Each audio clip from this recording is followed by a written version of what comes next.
Hey everybody, I hope you're doing well tonight.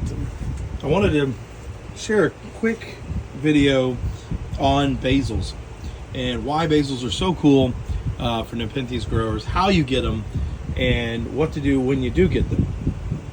So, as you know, Nepenthes are considered a woody vine, and so as such, they have a growth point on it, and as you've seen from previous videos, those growth points can break, which is a super big bummer, and you have to wait around for a new one to grow. But thankfully there is a backup plan, if you will, and these plants will produce what's called basals. And so these basals can come from different things, but essentially they come from what's called a node. And so we're going to look over here at this vine, and it's going to be very hard to tell, but inside here, you'll see on your vining plants, there'll be a little tiny bump on the leaves, or excuse me, right above the leaves, in that little nook right there. That is called a node, and that is a as of yet utilized growth point. Is the best way I could probably put it. Probably not the best choice of words, but it tells the story. And so when people do cuttings, you can actually cut below there, and if you get a node, it should activate and will grow a growth point. So like if you look over here, pan real slow, that's exactly what these cuttings are. So this would have been where the vine was, and this would have been a node that came out, a little bump at first, and it grows into a plant like that. Now, basils are that kind of a node just at the base of the plant, and so they offer a lot of really good benefits. For one, that is where all the energy is going to be put into your plants, and so that is where you're going to get some of the largest pitches you get.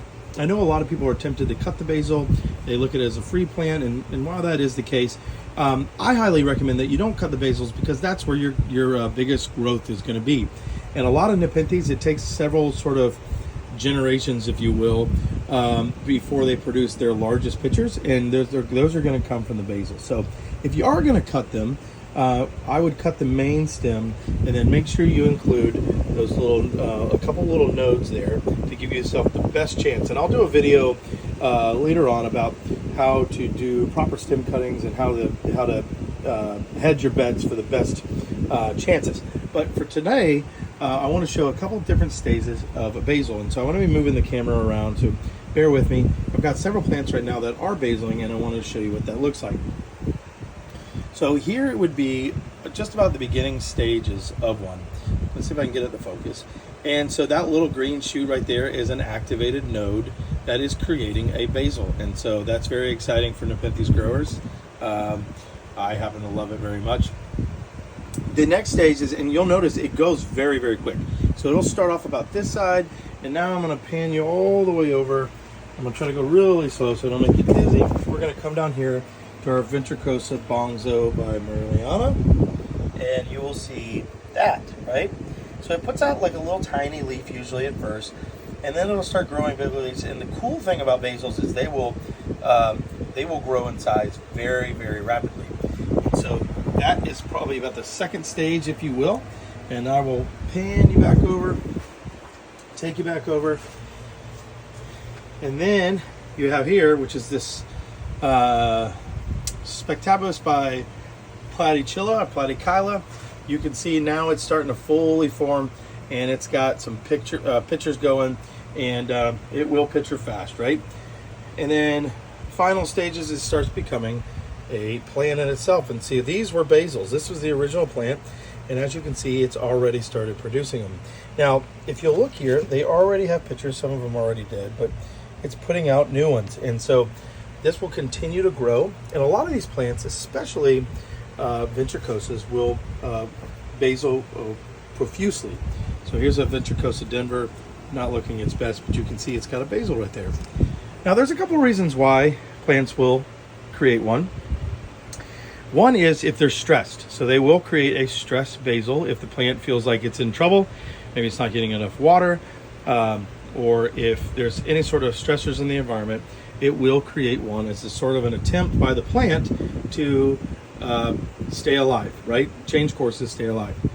The second reason we'll do it is If the plant is hanging down, remember vines in general, specifically Nepenthes, they want to grow up. They grow up into the canopies of trees, and so their whole thing is gravity is not their friend, and they're trying to try to grow up. So if you have a vine that's hanging down like this, right, it is going to activate one of those nodes, and it's going to try to continue to go up. So while it's not everybody's cup of tea to have them hanging down, if you want to get basils, the best thing you can do is have your vines lay down, and you will get a basil pop out pretty quick. And then the third reason why they get them is they're just really, really happy, and they're full of energy. They've got tons of nutrients. They've got tons of all the stuff they need, and so they just got to get rid of that energy, and so they create basils. My big Nepenthes Miranda that I have on my back porch has got multiple basils, not only on the base, but also it's got multiple activated nodes, and it's growing side vines everywhere. So you can cut these off, right, and root them, and they will, more so than not, they will grow into a healthy plant for you. But I happen to like them. I like the bushy look of the Nepenthes as a little bit more than I do the woody look. I'll allow this to happen, of course, because I do like the basils, and I want to encourage that. Again, that's about all there you need to know about them. If you do want to feed some more of the plants, take some of these more dead pitchers. I leave these on. A lot of people don't like it, but I put the Osmocote pellets in these. They still have liquid in the bottom here, and that will feed that basil and help it grow even bigger. But they will grow very, very fast, and hopefully will very quickly give you sort of a more bushy, full plant to enjoy. All right, folks, I won't keep you any longer. I hope you've enjoyed this video. If you have, please like and subscribe. I appreciate you very, very much. I love the community that we're building. I love being able to talk to you about these plants and share these plants with you. I hope you guys have a wonderful night, and I will see you soon.